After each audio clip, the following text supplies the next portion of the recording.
Hanli tanpa sadar mengerutkan kening sebelum berkata, "Saudara Jin, bisakah kamu memberi saya waktu untuk memikirkan hal ini? Saya bisa memberi Anda jawaban dalam 2 hari. Tentu saja, tolong pikirkan lagi. Jika Anda nggak menerima, saya akan pergi dan melihat apakah ada ahli mantra formasi kultivator nakal lainnya yang mau mencobanya." Jin King menjawab dengan nada banyak pertimbangan. Setelah beberapa saat obrolan kosong, dia memberi hormat pada Hanli dan pergi. Hanli berdiri di tempat aslinya saat dia melihat Jin King terbang lebih jauh, bergumam pada dirinya sendiri. Reruntuhan kultivator kuno bukanlah penemuan langka di laut bintang tersebar, dan isinya sangat bervariasi. Dari yang sama sekali nggak ada apa-apa, ilmu kultivasi dari kultivator kuno, atau bahkan barang-barang berharga seperti bahan yang telah punah atau harta sihir. Singkatnya, sebagian besar reruntuhan memiliki sesuatu untuk diambil, tetapi apa yang ditemukan akan tergantung pada keberuntungan. Namun, Handi benar-benar nggak mau melakukan perjalanan untuk mencari reruntuhan kultivator kuno. Masalahnya, Pulau Bintang tersebar saat ini dilanda gelombang kekacauan yang tersembunyi, dan dimanapun di luar kota bintang surgawi nggak aman atau terlindungi. Selain itu, Handi belum terlalu lama menyimpan pedang bambu awan di tubuhnya, sehingga dia nggak bisa mengandalkan kekuatannya. Karena itu, dia benar-benar ragu untuk memulai perjalanan saat ini. Seandainya orang lain yang meminta bantuannya, Handi pasti udah menolak. Tapi sayangnya dia memiliki hubungan yang baik dengan Jin King. Karena dia telah memberi Hanli beberapa petunjuk kultivasi pada saat pertama dia bertemu dengannya, Hanli merasa malu untuk menolaknya. Setelah berdiri diam beberapa saat lagi dalam perenungan, Hanli akhirnya mengangkat kepalanya dan mendesah ringan. "Saya masih punya 2 hari, saya harus memikirkan ini lagi." Dengan itu, Hanli melepaskan masalah itu dan dengan cepat kembali ke kediaman guanya. 2 hari kemudian, Jin King tiba di luar kediaman guanya sekali lagi. Hanli akhirnya memutuskan untuk setuju karena persahabatan mereka. Dan untuk sedikit kegembiraan yang dia rasakan terhadap reruntuhan kultivator kuno. Siapa yang tahu barang luar biasa apa yang bisa ditemukan di dalamnya.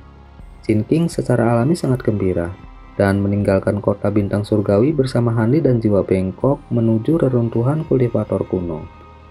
Selama bertahun-tahun, para kultivator di dekatnya diam-diam mengerti bahwa jiwa bengkok adalah klon Hanli.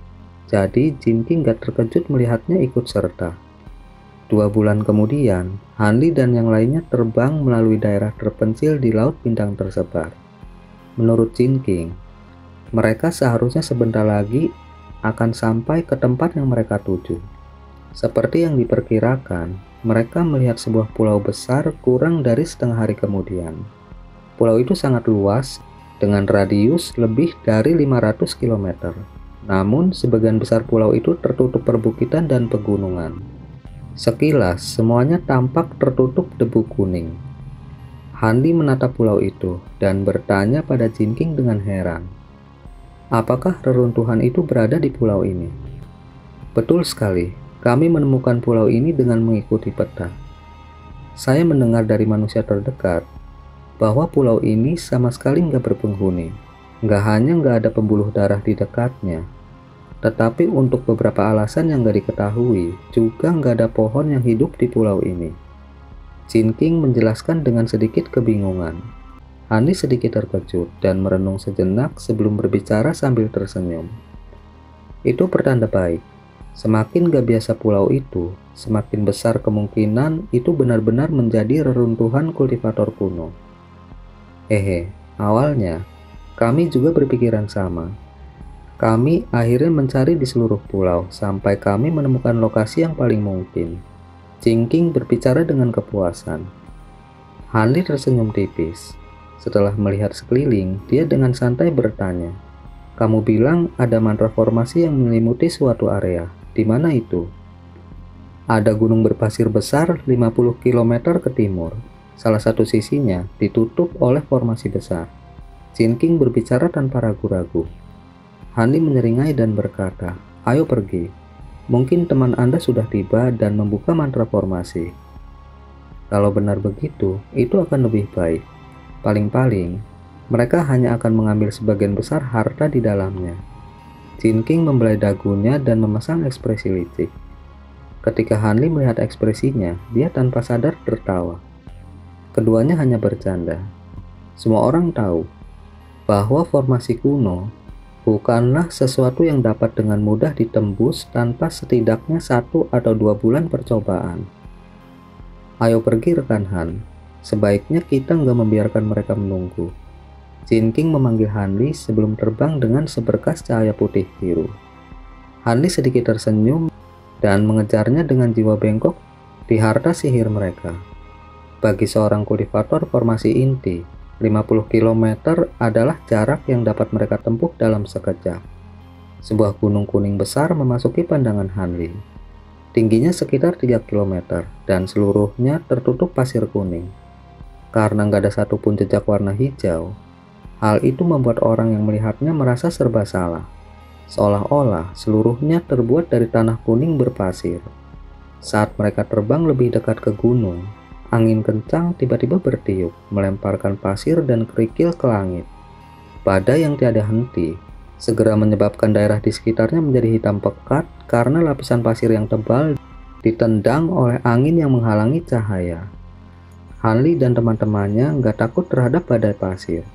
Dengan kilatan cahaya, tubuh mereka ditutupi lapisan cahaya, memungkinkan mereka terbang ke depan dengan mantap. Setelah terbang melalui badai pasir selama 5 km, badai pasir tiba-tiba menghilang dan mereka dapat dengan mudah sampai di kaki gunung berpasir. Jin King kemudian terbang mengelilingi gunung bersama Hanli. Akhirnya tiba di beberapa bangunan batu yang sangat kasar. Tampaknya mereka dibangun dengan menggunakan teknik transformasi batu, karena semua bangunan memiliki warna abu-abu monoton yang sama. Sebelum ada yang turun, pintu salah satu bangunan terbuka dengan 2 pria dan 1 wanita berjalan keluar. Kedua pria itu adalah kultivator formasi inti, sedangkan yang perempuan adalah kultivator pembangunan fondasi. Rekan Jin, Anda telah tiba. Kami juga baru saja tiba. Kultivator di tengah adalah seorang pemuda berbudi halus yang mengenakan pakaian putih. Setelah melihat Jin King, dia dengan ramah memanggilnya dengan sikap yang agak ramah. Rekan Hu datang lebih awal, seperti yang saya harapkan. Bagaimanapun, Anda nggak harus kembali ke kota bintang surgawi dan menjemput rekan Han. Jin King membalas dengan nada ramah, sepertinya hubungan mereka cukup baik. Rekan Han, pandangan kultivator muda bergeser antara Hanli dan jiwa bengkok beberapa kali, nggak tahu yang mana itu rekan Han. Saya Hanli, dan ini adalah senior saya jiwa bengkok. Hanli menangkupkan tinjunya ke arah pemuda itu dan tersenyum. Dalam perjalanannya ke sini, Hanli telah mencapai kesepakatan dengan Jin King bahwa akan lebih baik jika merahasiakan bahwa jiwa bengkok adalah klonnya. Hanli melihat, walaupun kultivator Hu ini tampak muda dengan kulit halus dan kencang, ada kerutan di sudut matanya. Tampaknya, meski usianya sudah cukup tua, dia pandai menjaga penampilannya. Kultivator Hu ini pastilah orang yang menemukan 2 mutiara dengan Jin King. Saya Huyu. Meskipun ini adalah pertama kalinya saya melihat kalian berdua, saya berharap kita akan bertukar wawasan kultivasi di masa depan, karena terlalu sedikit kultivator nakal yang mampu mencapai formasi inti. Huyu cukup mahir bergaul. Hanya dengan beberapa kata, Hanli udah mendapatkan kesan yang baik tentang dirinya. Setelah itu, dia memperkenalkan 2 lainnya kepada Hanli. Keduanya adalah Perisidi dan Saudara Jian.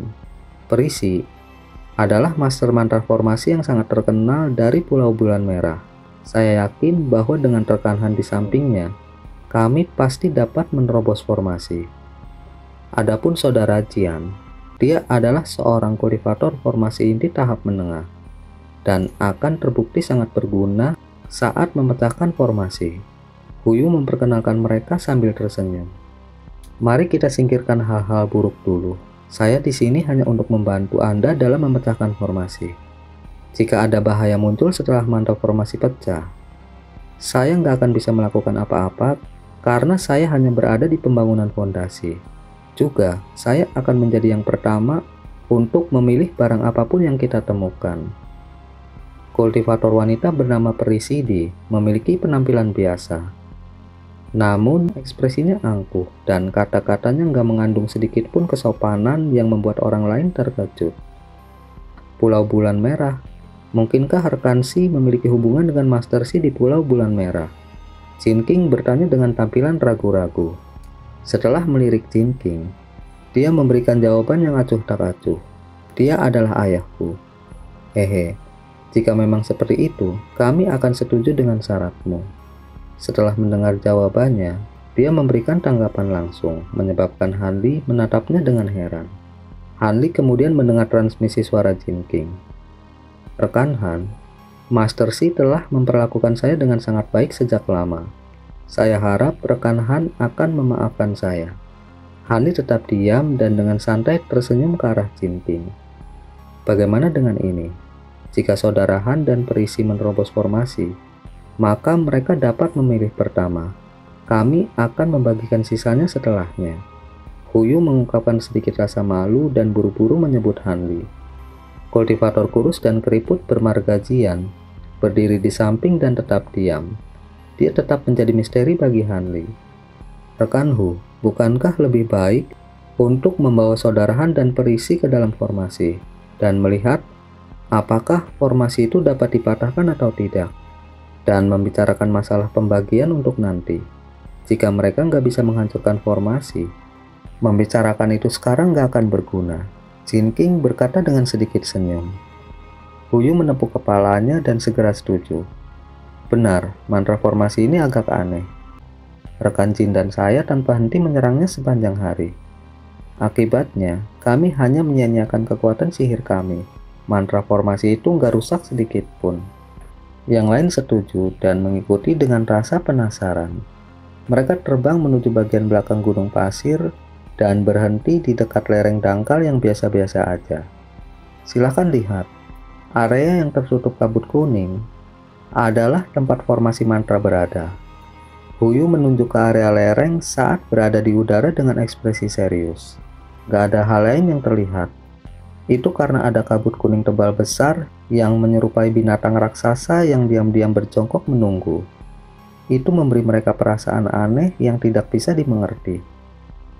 Tampaknya itu adalah mantra pembentukan angin bumi atribut ganda. Sangat menarik. Setelah melihat keagungan mantra formasi, mata Perisidi langsung cerah karena kegembiraan.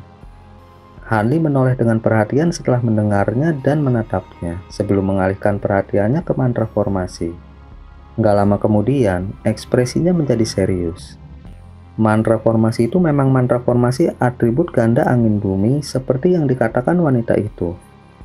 Pada levelnya saat ini, pasti akan cukup merepotkan untuk menerobosnya. Pada saat itu, Perisidi perlahan turun ke tepi formasi mantra dan dengan antusias mengeluarkan alat sihir aneh. Dia membelai alat sihir berbentuk cakram sebelum mengarahkannya ke kabut kuning dan menembakkan seberkas cahaya hijau.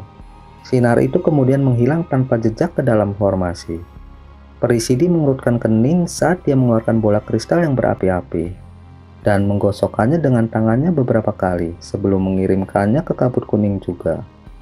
Tapi setelah berkedip beberapa kali dengan cahaya merah, bola kristal itu juga tenggelam ke dalam kabut kuning yang pekat. Pada titik ini, kulit Perisidi berubah sedikit merah, tanpa sadar mengungkapkan ekspresi khawatir. Dia terus menyelidiki mantra formasi dengan 8 alat sihir yang berbeda. Namun, selain cermin tembaga kuning yang mampu bersinar menembus area kabut, nggak ada alat sihir lain yang berpengaruh. Setelah melihat itu, yang lain saling memandang dan gak bisa menahan diri untuk nggak terbang ke lereng mendekati wanita itu. Setelah beberapa saat mengamati, Hani melihat bahwa wanita itu ingin terus mengirimkan alat sihir, membuatnya dalam hati mendesak. Dia dengan lembut bertanya, Perisidi, bagaimana kalau kamu biarkan aku mencobanya? Jika rekan Han memiliki cara, jangan ragu untuk mencobanya. Saya nggak akan menghentikan Anda. Dari nadanya, jelas bahwa Perisidi telah menjadi frustasi. Hani menjadi sedikit kesal, tetapi dia mempertahankan penampilan yang tenang. Tanpa berkata-kata, dia menepuk kantong penyimpanannya dan mengeluarkan lebih dari selusin bendera kecil dengan berbagai warna. Mereka kemudian mengepung Hanli dan mulai perlahan berputar di sekelilingnya. Bendera formasi. Setelah melihat bendera kecil muncul, Jin King dengan cerdik menyebut nama benda tersebut. Yang lain menatap dengan heran, nggak tahu apa yang ingin dilakukan Hanli dengan formasi itu. Hanli nggak memperhatikan ekspresi kagum mereka, dan hanya menunjuk ke bendera formasi. Bendera formasi kemudian terbang dengan garis-garis cemerlang di atas kabut kuning. Sesuai dengan pola yang diatur, mereka melayang di atas kabut dalam bentuk yang samar-samar menyerupai biduk. Formasi langit bumi biduk.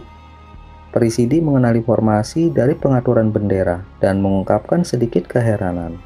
Tepat setelah dia berbicara, bendera formasi mulai mengeluarkan serangkaian senandung rendah dan panjang. Mereka kemudian masing-masing menembakkan seberkas cahaya, bergabung bersama sebagai pilar tebal dan terkonsentrasi yang ditembakkan ke arah kabut kuning. Segera setelah itu benar-benar menghilang. Setelah melihat itu, yang lain mengalihkan pandangan mereka ke arah kabut kuning, tetapi nggak ada apapun yang terjadi. Saudara Han, ini Jin King gak bisa menahan keinginannya untuk bertanya tentang beberapa keraguannya sebelum dia diganggu oleh kejadian yang tiba-tiba. Kabut yang semula diam dan gak terpengaruh, tiba-tiba mengeluarkan semburan yang teredam, seolah-olah air mendidih di dalamnya. Kabut mulai bergolak, seolah naga banjir menjungkir balikan mereka dari dalam. Tampaknya kabut itu tiba-tiba hidup. Pada saat itu, mata Hanli bersinar dan dia menembakkan beberapa jimat ajaib ke arah formasi bendera yang mengambang. Segera, bendera formasi mulai menembakkan sinar berwarna-warni yang terus-menerus dan terkonsentrasi. Nggak lama kemudian, kejadian menakjubkan lainnya terjadi. Kabut kuning yang menggelinding mulai naik dan turun dalam perubahan yang berirama, dan mulai membentuk tonjolan yang tak terhitung jumlahnya sebesar bakpao. Tonjolan itu menjadi lebih besar dan lebih tinggi seiring berjalannya waktu, seolah-olah monster akan terbang keluar dari dalam. Ketika yang lain melihat itu, mereka merasa terkejut dan tanpa sadar mundur beberapa langkah. Presidi buru-buru berlari mundur 40 meter dengan ekspresi yang berubah, sebelum berhenti dan memutar kepalanya. Serangkaian ledakan yang memekakan telinga datang dari kabut kuning. Semuanya sebelumnya telah siaga, dan mereka semua dengan tergesa-gesa menyiapkan pertahanan mereka dan berdiri teguh, menyaksikan kabut bergoyang dengan hebat seolah-olah angin badai yang dahsyat bertiup ke arah mereka. Hanya Presidi yang melihat dalam antisipasi, sementara yang lainnya ketakutan. Kabut yang sangat tebal akhirnya nggak mengeluarkan apapun. Itu baru aja menghilang seperti awan, mengungkapkan semua yang terkandung dalam formasi itu. Sementara Huyu dan yang lainnya sangat bersuka cita, Jin King dengan cepat berjalan ke sisi Hanli dan berkata dengan senyum berseri-seri, "Saudara Han, saya nggak berpikir Anda memiliki keterampilan hebat seperti itu. Apakah Anda menerobos seluruh formasi?" Mulut Hanli bergerak-gerak sebelum dia memberikan penjelasan dengan senyum pahit. Menerobos formasi. Saudara Jin sangat meremehkan kekuatan formasi kultivator kuno. Aku hanya menghilangkan lapisan terluar mantra formasi, yang bertindak sebagai tabir asap. Jin King sedikit kecewa mendengar itu. Tapi tanpa menunggu dia berbicara, Huyu tiba-tiba berbicara dengan gembira. "Aha, tidak apa-apa. Santai aja, kita punya banyak waktu. Sekarang aku yakin bahwa formasi ini dapat ditembus." Jin King menatap kosong sejenak, sebelum setuju dengan sedikit rasa malu. "Benar. Kami para kultivator nggak memiliki kekurangan waktu. Saya hanya menjadi nggak sabar." Saat itulah kesombongan Presidi menghilang tanpa jejak. Dia membungkuk dalam-dalam pada Hanli dan dengan tulus berkata, "Wanita muda ini benar-benar bodoh. Saya benar-benar nggak berpikir bahwa senior akan menggunakan formasi untuk menghancurkan formasi. Itu telah memperluas wawasan junior. Saya berharap Han Senior akan memberikan beberapa panduan tentang ilmu mantra formasi."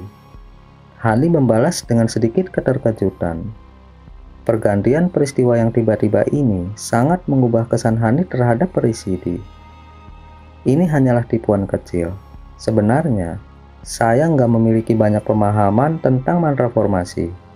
Hanli menjawab dengan ekspresi tenang. Hanli benar-benar jujur. Kalau bukan karena Perisidi mengatakan bahwa mantra formasi adalah atribut angin bumi ganda, Hanli nggak akan tahu bagaimana memulai dan menerobos formasi ilusi. Hanli hanya menghabiskan 20 tahun untuk meneliti mantra formasi. Karena itu, pengetahuannya sangat terbatas. Dia hanya menyerap sebagian besar teori mantra formasi tanpa mendapatkan pemahaman yang lebih dalam. Alasan mengapa dia dapat menggunakan strategi yang dipersiapkan dengan hati-hati, seperti menggunakan bendera formasi langit bumi biduk untuk menghancurkan formasi, hanya karena kepercayaannya terhadap kejeniusan Shinruin dalam mantra formasi. Di antara pengalaman Shinruin, dia memasukkan metode cerdik yang dia gunakan untuk menerobos berbagai jenis mantra formasi.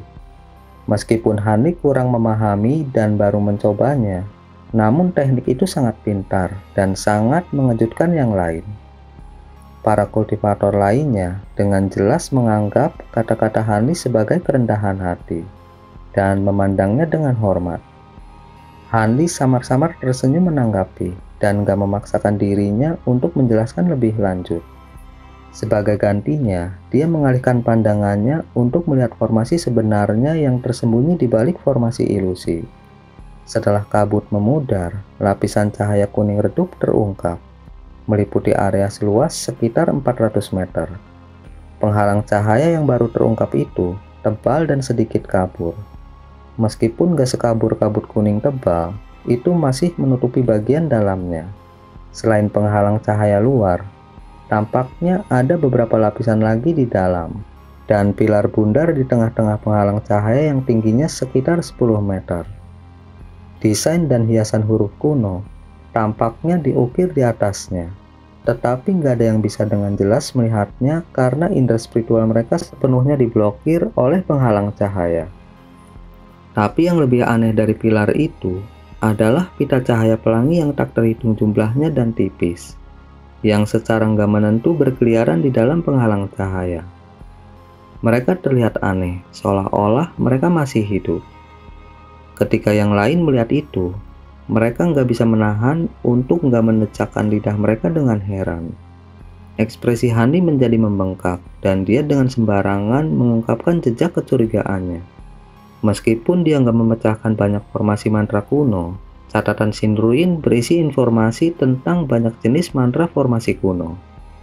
Dari aura dan penampilan mantra formasi di hadapannya, itu nggak tampak sedikit pun mirip dengan formasi mantra kuno. Itu bahkan memiliki jejak ki jahat. Dengan pemikiran itu, Hanli mengalihkan pandangannya ke arah Perisidi di dekatnya.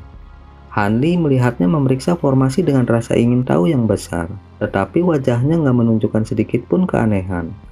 Hal itu membuat Hanli yang nggak terlalu percaya diri pada formasi, secara mengejek percaya bahwa penilaiannya salah. Sepertinya hari ini akan segera berakhir, karena saudara Han dan yang lainnya datang ke sini dari jauh. Bagaimana kalau mereka beristirahat sejenak sebelum kembali untuk menghancurkan formasi besok? Lagi pula, sepertinya formasi itu nggak bisa ditembus dalam waktu singkat. Huyu berbicara, menunjukkan perhatian besar terhadap Hanli dan yang lainnya yang baru aja tiba. Karena Hanli merasa formasi itu akan membutuhkan waktu untuk terurai dan agak kelelahan, dia nggak menolak saran Huyu. Meskipun Perisidi tampaknya telah mengidentifikasi formasi dan sangat ingin melanjutkan, dia nggak mengajukan keberatan terhadap saran Huyu. Maka rombongan kembali ke bangunan batu mereka. Karena nggak ada banyak bangunan batu, Hanli dan yang lainnya dengan santai membuat beberapa ruangan di dalam tanah dan menggunakan teknik transformasi batu sebelum akhirnya tinggal di dalamnya. Keesokan paginya, Hanli dan Sidi tiba di luar penghalang cahaya dan memulai tes atribut dan perhitungan mereka. Seluruh proses penghancuran formasi itu sangat lambat, terutama di awal. Keduanya merasa agak kewalahan, gak tahu harus mulai dari mana. Mereka sering menghadapi beberapa kesulitan yang gak bisa diatasi tanpa sedikit pun ada kemajuan. Bahkan setelah menghabiskan beberapa hari untuk mencoba menyelesaikannya. Tapi terlepas dari bagaimana itu dikatakan, mantra formasi itu hanyalah sebuah alat. Itu hanya masalah waktu sebelum mantra formasi dipelajari dan dipahami sepenuhnya. Bahkan mantra formasi yang sangat aneh akhirnya bisa terurai. Melalui kerjasama Hanli dan Perisidi, mantra formasi kuno itu juga nggak terkecuali. Detailnya yang lebih halus, perlahan-lahan diperjelas sedikit demi sedikit. Selama proses ini, pandangan Hanli pada Perisidi sangat berubah. Meskipun dia terlihat agak sombong, dia benar-benar memiliki beberapa keterampilan. Gak hanya dia sepenuhnya memahami semua jenis mantra formasi yang beredar luas, analisisnya tentang komposisi mantra formasi sangat teliti dan sempurna, menyebabkan Hanli memiliki sedikit rasa hormat terhadapnya. Meskipun Hanli melihat bahwa prestasinya dalam teori mantra formasi nggak begitu mengesankan seperti Shinruin, tapi dia nggak terlalu jauh. Tetapi di saat yang sama, Hanli merasa agak bingung. Mengapa semua ahli mantra formasi yang dia tahu adalah wanita? Mungkinkah semua kultivator wanita memiliki bakat bawaan untuk mantra formasi? Namun, membandingkan Perisidi dan Shinruin membuat frustasi. Meskipun pemahaman Perisidi tentang teori-teori itu jelas, dia memiliki metode pemecah formasi yang terlalu sedikit. Dia hanya akan berganti-ganti melalui beberapa jenis, dan jika nggak ada yang berpengaruh, dia hanya bisa menatap tanpa daya. Hanli jelas mengetahui keterbatasannya sendiri dengan baik. Dalam urusan mantra formasi, dirinya jauh lebih rendah jika dibandingkan dengan Perisidi. Menyadari akan hal itu, Hanli gak pernah membantah apapun yang dikatakan Perisidi, dan secara belak-belakan memanfaatkan trik pemecahan formasi Shinruin sesuai dengan apa yang dia katakan. Menanggapi tindakan Hanli, Perisidi menjadi agak terkesan olehnya. Sebagai hasil dari kejadian itu, Hanli dan Perisidi mengembangkan koordinasi yang erat. Setelah Perisidi menganalisis titik lemah dari formasi mantra, Hanli kemudian akan memikirkan cara untuk menerobos. Nggak hanya kecepatan mereka dalam mengungkap formasi meningkat secara bertahap, mereka belajar banyak tentang apa yang kurang dari satu sama lain untuk kepuasan mereka berdua. Adapun Jin King dan yang lainnya, mereka nggak dapat berkontribusi untuk saat ini, dan dengan patuh bermeditasi di bangunan batu, diam-diam menunggu keduanya untuk menghancurkan formasi. 3 bulan kemudian, Hanli dan Perisidi memanggil yang lain ke lereng. Dalam beberapa hari terakhir kerja keras mereka, mereka hampir berhasil menembus formasi besar. Sekarang, hanya batasan terakhir yang tersisa.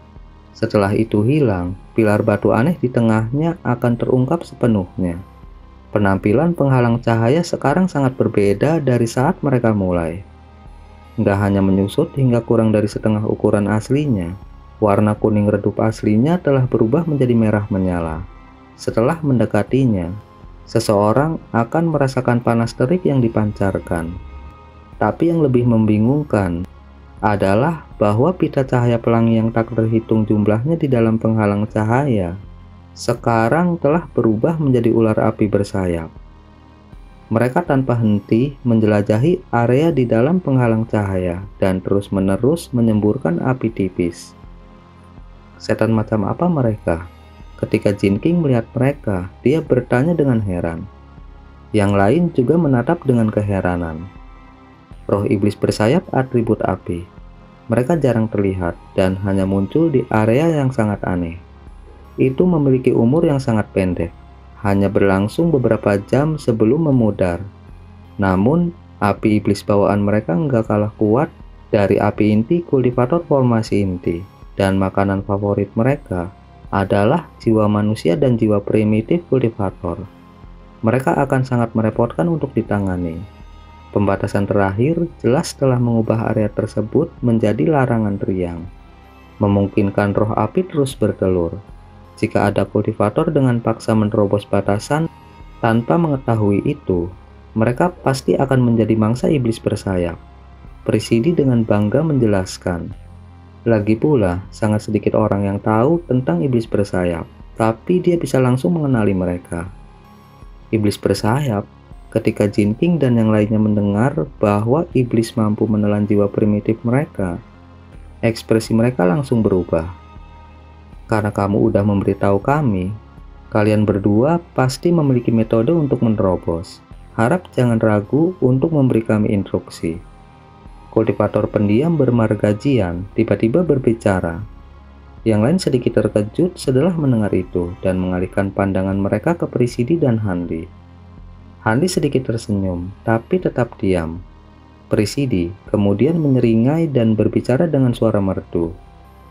Han Senior dan saya mengalami sakit kepala pada awalnya, tetapi setelah berdiskusi selama berhari-hari, kami akhirnya memikirkan metode yang aman untuk menembus batasan tersebut. Namun, ini membutuhkan bantuan kekuatan Anda. Meski ekspresi wanita itu tenang, namun suaranya yang merdu membuatnya tampil lebih menawan. Perisi, tolong beritahu kami. Kami pasti akan mengikuti instruksi Anda dan Han Senior. Huyu berbicara sambil terkekeh. Presidi kemudian secara belak-belakan memberikan perintahnya.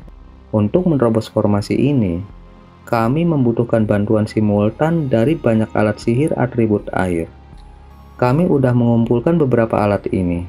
Kami hanya meminta Anda semua untuk memahami alat sihir ini dan berdiri di tempat yang kami katakan. Setelah Senior Han memecahkan formasi, kalian semua akan menggunakan alat sihir Anda untuk melenyapkan iblis bersayap yang melarikan diri. Di sampingnya, Hani menambahkan, semuanya dalam situasi apapun, Anda nggak boleh menggunakan harta sihir Anda untuk menyerang roh iblis. Roh api bawaan ini akan menimbulkan masalah besar jika kita membiarkan mereka terlalu dekat dengan kita. Saat itu terjadi, Anda nggak akan bisa lari. Setelah melihat ekspresi serius Hanli, Huyu dan yang lainnya saling memandang dan setuju dengan hati yang menggigil.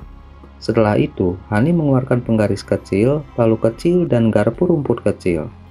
Masing-masing diberikan kepada Jin King, jiwa bengkok, dan kultivator Jian. Adapun Presidi, dia menyerahkan sal biru ke Huyu. Kelompok itu kemudian berdiri di dekat Presidi dalam posisi mereka seperti yang diarahkan olehnya. Presidi kemudian buru-buru mundur dan mengeluarkan alat sihir pedang pendek sebelum memfokuskan perhatiannya pada Hanli. Hanli nggak terburu-buru bertindak. Dia pertama kali melihat dengan cermat sekelilingnya. Hanya setelah melihat bahwa nggak ada yang salah, dia merasa cukup percaya diri untuk bertindak. Beberapa puluh bendera dan pelat formasi biru, alat penyiapan formasi untuk mantra pembentukan atribut air, terbang ke sisi Hanli dan mulai melayang tak menentu. Hanli kemudian tanpa berkata-kata menggeser jarinya, terus-menerus mengeluarkan suara letusan. Bendera dan pelat formasi merespon dengan mengelilingi penghalang cahaya merah dan perlahan jatuh ke dalam formasi. Bendera formasi secara langsung memasukkan dirinya beberapa inci ke dalam bumi, dan pelat formasi terus melayang beberapa inci di atas tanah, membentuk mantra formasi dengan penampilan yang kokoh. Setelah bendera dan pelat formasi diatur dengan tepat, Hani menarik nafas dalam-dalam dan hendak melakukan teknik sebelum diganggu oleh suara peluit yang datang dari cakrawala.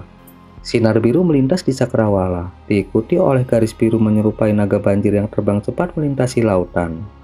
Dalam sekejap mata, itu tiba di atas mereka. Setelah cahaya memudar, eksentrik dengan pedang ganda di punggungnya terungkap.